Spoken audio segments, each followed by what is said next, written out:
Ən möhtəşəm 5 bürc. Əkizlər. Əkizlər 2-ci sırada. Sevdisə çox fədakardır. Çox romantik və yaradıcıdır. Zərgərdirmi? Zərgər bilər. Əkizlər bu anlamda çox mahirdir. Bütün bu möhtəşəmliyə baxmayaraq, onlar sevgidə və dostluqda çox şanssızdır. Oğlaq da bu sırada olmalıdır.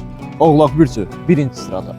Kənardan xoşbəxt görünsə də, daxilən çox kədərlidir. Sigmund Freud'un sözləri ilə desək, 30 il qadınlar üzərində təcrübə apardı. Amma hələ də bilmirəm qadınlar nə istəyir. Sözlərinə əsaslansaq, həmin qadınlar 100% oğlaq bürcüdür. Çünki onlar çox sirlidir.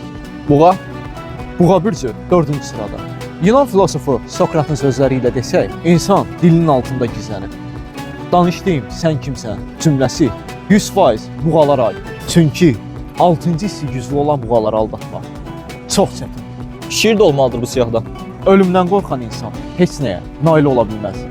Yalnız qorxmayana hər şey mənsubdur. Tolstoyun fikirləri ilə desək, şirlər ən cəsarətli bürc olmaqla 3-cü sıradadır. Tərəzi. Tərəzilər 5-ci sırada.